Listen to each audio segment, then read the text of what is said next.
বিজেপির গান্ধীগিরি।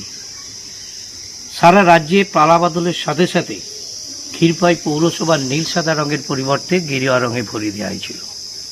তারপরে হঠাৎ ভুল বদল দেখা গেল। বিজেপির নেতৃত্বরা দাঁড়ি থেকে আবার পূর্ব অবস্থায় নীল সাদা রঙেই ফিরিয়ে দিল ক্ষীরপাই পৌরসভাকে। ক্ষীরপাই পৌরসভার সামনে যে মোদিজির বিরাট কাটআউট লাগানো হয়েছিল সেটিও খুলে দেওয়া হয়েছে।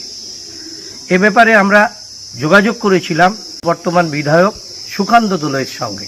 তিনি বললেন বিজেপি দল এই কালচার বিজেপি দলের নেই, বিজেপি দল একটি শৃঙ্খলাপরায়ণ দল। বিষয়টি নিয়ে আমরা তৃণমূলের যে ঘাটাল সাংগঠনিক জেলা তার সাধারণ সম্পাদক ত্রিদীপ চক্রবর্তীর সাথে কথা বলেছিলাম। তিনিও বিষয়টি নিয়ে খুশি।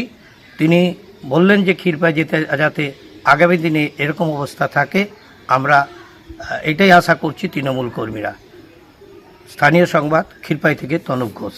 কিভাবে বিষয়টি দেখছেন? হ্যাঁ, দেখেছি ঘটনাটা যে ক্ষীরপাই পৌরসভাটিকে গেরুয়া রঙে রাঙিত হয়েছিল, কিন্তু পরবর্তী ক্ষেত্রে দেখেছি যে বিজেপির রাজ্য নেতৃত্ব যেভাবে ভারতীয় জনতা পার্টির কর্মীদের উদ্দেশ্যে যে কড়া বার্তা দিয়েছেন, আমি দেখেছি যে মণ্ডল সভাপতি সহ বিজেপির তামাম নেতৃত্ব কালকে দাঁড়িয়ে থেকে যে কাজটি করেছেন।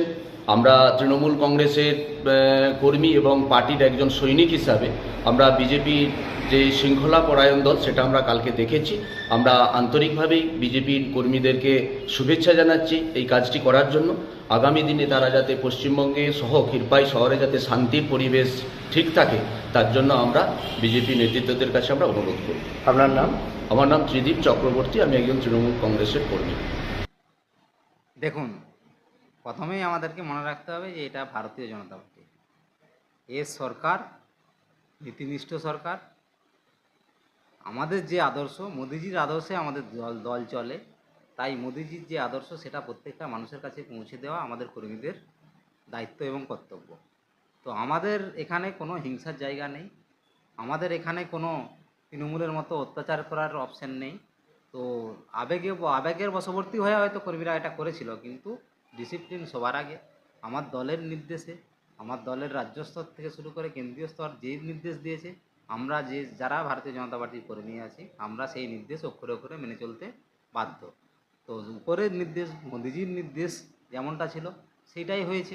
আবেগের বশবর্তী হয়ে হয়তো কর্মীরা করে দিয়েছিল, কিন্তু সেই ভুল সংশোধন করতে হয়েছে, কারণ ভুল সংশোধন করা জরুরি। এবং আমি এটা আশ্বস্ত করতে চাই যে কোনো কর্মী, যে কোনো দলের, যে কোনো রাজনৈতিক দলের বা কোনো সাধারণ মানুষ কোনোভাবে ক্ষতিগ্রস্ত হবে না। যদি কারো ক্ষেত্রে আমাদের কর্মীরা ভুল করে কোনো কিছু করে, আপনারা সরাসরি আমাদের সঙ্গে যোগাযোগ করুন, আমরা সবসময় আপনাদের পাশে আছি। আর আমাদের যে দলের কর্মীরা, তাদের উদ্দেশ্যে স্পষ্ট বার্তা যে দল এই ধরনের কোনো রকম কোনো বিশৃঙ্খলাকে প্রশ্রয় দেয় না, কোনো ধরনের বিশৃঙ্খলা করা যাবে না। কেউ যদি কোনো রকম বিশৃঙ্খলার সাথে দলের যে নীতি আদর্শ তার বাইরে গিয়ে কাজ করে, তাহলে তার জন্য তাকে শাস্তিস্বরূপ যে ব্যবস্থা দল সেটা অবশ্যই নেবে। তাই সেক্ষেত্রে আমাদেরই একটাই বলা যে সোনার বাংলা আমরা গড়তে চলেছি। তো সেই সোনার বাংলার প্রত্যেকটি মানুষ আমাদের সঙ্গে থাকবে এবং তাদেরকে নিয়েই আমরা সোনার বাংলা